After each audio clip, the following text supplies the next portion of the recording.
Are 8 glasses of water a day truly the elixir of life, or just a myth waiting to be busted? Welcome to our Mythbuster series, where today we're tackling some of the most pervasive medical myths that have found their way into everyday conversations and advice columns around the globe. In this episode, we'll explore whether chugging 8 glasses of water is truly necessary for everyone, or if hydration is more a personal matter. We'll also delve into the common belief that cold weather is the culprit behind your winter sniffles. Is it really the chill in the air, or are there hidden factors at play? Furthermore, we'll crack the case on whether popping your knuckles can lead to arthritis and address the contentious debate surrounding vaccines and autism. Lastly, we'll scrutinize the idea that taking daily supplements can catapult your health to new heights. Stay tuned as we dive deep into these myths with insights from health experts. It's a well-known health mantra: drink 8 glasses of water a day. But is it science or just a suggestion? The origin of this so-called 8-glass rule traces back to a misunderstanding of a 1945 Food and Nutrition Board recommendation. This guideline suggested that an average adult consume about 2.5 liters of water daily. However, what often goes unnoticed is that this recommendation included all fluids and foods, not just glasses of plain water. To dive deeper into this topic, we spoke with a seasoned nutritionist. She shared that while hydration is undeniably critical to our health, the exact amount of water one needs can vary greatly from person to person. Factors such as body weight, climate, and levels of physical activity play significant roles in determining individual hydration needs. Our nutritionist emphasized, listening to your body is key. Thirst is a natural indicator that your body needs water. However, waiting until you're thirsty might not be the best approach for everyone, especially athletes or those in hotter climates who might need to preemptively hydrate. Moreover, it's not just about drinking water. Hydration can also come from other beverages and high water content foods like cucumbers, oranges, and watermelons. Yes, even coffee and tea contribute to your daily fluid intake, despite popular beliefs that they might dehydrate you. It's the balance and variety that matter. In light of these insights, the rigid adherence to drinking 8 glasses of water per day doesn't quite hold water.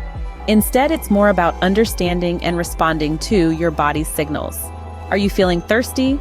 Is your mouth dry? These are signs to reach for some fluids. So, listening to your body's needs might just be the best hydration strategy. This approach not only aligns better with scientific evidence, but also with a more personalized, intuitive way of maintaining health and well-being. Scene script. Bundle up or you'll catch a cold. Or will you? Let's unravel this chilly myth. As the leaves turn and the mercury drops, the old wives' tale that cold weather itself causes colds resurfaces with the winter coats. But is there any truth to the idea that forgetting your scarf can leave you sniffling? It's time to put this belief under the microscope. First, let's get one thing straight. A cold is not caused by the cold. The common cold, characterized by sneezing, a runny nose, and sometimes a fever, is actually caused by viruses. There are over 200 viruses that can trigger these symptoms, with rhinoviruses being the most common culprits. However, it's not entirely a myth that we tend to catch more colds when it's cold out. According to immunologists, the link between cold weather and catching a cold has more to do with human behavior during these chilly months. When the temperature drops, people tend to spend more time indoors. Schools are in session, holiday gatherings are in full swing, and public spaces become cozy refuges from the frosty air. This increased indoor activity provides viruses with a golden ticket, more opportunities to hop from one host to another. Moreover, the cold weather can impact our body's first line of defense against these viruses, our nasal passages. Cold air is often dry air, which can dry out the mucous membranes in our nose. A dry nasal passage is less effective at trapping and expelling viruses, potentially increasing the chances of infections. Additionally, some studies suggest that certain cold-causing viruses, like the rhinovirus, replicate more efficiently at cooler temperatures found at the surface of the nasal cavity. This might give these germs a slight edge during the winter months.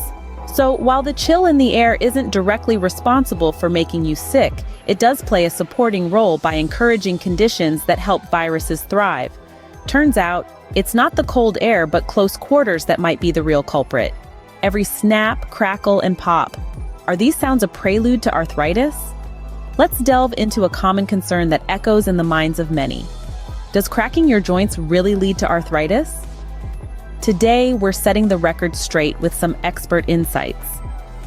For years, a good number of folks have held the belief that every time they crack their knuckles or hear their knees pop, they're slowly paving the way to arthritic hands and joints in their future. It's a worry that might make one think twice before bending a finger. Enter the perspective of a seasoned rheumatologist. According to medical experts, the popping sound you hear when you crack your joints is not bones grinding or anything quite so dramatic. It's actually the sound of gas bubbles bursting in the synovial fluid, the natural lubricant that helps your joints move smoothly. Now, synovial fluid is quite the unsung hero. It contains gases like oxygen, nitrogen, and carbon dioxide. When you stretch or bend your joints, the pressure in this fluid changes and gas bubbles can form. Cracking your joint simply pops these bubbles, and it's this action that produces the noise we're all familiar with. Extensive studies have been conducted to explore the long-term effects of habitual joint cracking. The consensus? There's no evidence that this practice leads to the development of arthritis. That's right, the data shows no significant connection between the two, so rest easy, your knuckle-cracking habit isn't summoning arthritis. The vaccine-autism link, a concern for many, but what does the science say? In the realm of modern medicine, few topics have sparked as much debate and concern as the alleged link between vaccines and autism. This myth originated in 1998, when a now discredited study was published, suggesting a connection between the MMR vaccine and autism. This study has since been retracted due to serious procedural errors, undisclosed financial conflicts of interest, and ethical violations. Despite the retraction, the seed of doubt had already been sown, leading to a significant and dangerous resurgence in vaccine hesitancy. Parents around the globe grew anxious, fearing that vaccinating their children might lead to autism, a condition characterized by challenges with social skills, repetitive behaviors, and sometimes speech and nonverbal communication. To address these fears, extensive research has been conducted over the years. We spoke with Dr. Emily Saunders, a respected pediatrician, who emphasized the breadth and depth of this research. Multiple large-scale studies involving millions of children worldwide have consistently shown no link between vaccines and autism, Dr. Saunders explained. Vaccines are not only safe, but are crucial in preventing serious diseases that can cause permanent harm or even death. Dr. Saunders also highlighted the danger of foregoing vaccinations. The decline in vaccination rates has led to outbreaks of diseases like measles and whooping cough, diseases that were previously under control. It is vital to understand that the real risk lies not in vaccines, but in the diseases they prevent. Moreover, the scientific community agrees that the benefits of vaccines far outweigh the risks. Vaccines undergo rigorous testing and continuous monitoring to ensure they are safe. The consensus is clear. There is no credible evidence linking vaccines to autism. Clear evidence supports vaccines as safe without a link to autism. This conclusion not only reaffirms the integrity of vaccinations, but also underscores the importance of relying on robust scientific research to guide health decisions, ensuring the well-being of children worldwide. Supplements, a shortcut to better health or an unnecessary detour. In the quest for optimum health, the supplement industry has blossomed, turning into a multi-billion-dollar arena. Many view these capsules, powders, and pills as magic bullets for health enhancement.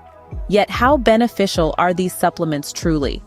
Enter the perspective of a seasoned pharmacist, shedding light on the matter. While supplements can indeed support health, particularly where dietary deficiencies exist, they are not cure-alls. The pharmacist warns that indiscriminate use can lead to adverse interactions with medications and might even be harmful in excessive doses. Furthermore, the allure of supplements often overshadows the fundamental principle of nutrition. The best source of vitamins and minerals is a well-rounded diet. Foods in their whole form not only provide essential nutrients, but also offer a symphony of beneficial compounds that supplements can't replicate. Thus, rather than reaching for a bottle, reaching for a variety of fruits, vegetables, proteins, and grains might just be the wiser health enhancement strategy. It seems a balanced diet might just be the best supplement of all. Let's recap the myths we've tackled today. From debunking the 8-glass water rule to clarifying that cold weather doesn't cause colds, and dispelling fears about joint cracking and arthritis. We also addressed the baseless vaccine autism link and the real impact of supplements on our health. Each expert provided clarity, reminding us that health is personal and nuanced. Always consult with a healthcare professional to navigate your health journey effectively. Thanks for joining us in busting these health myths. Don't forget to like, share, and subscribe for more insightful episodes. Share any health myths you know in the comments below.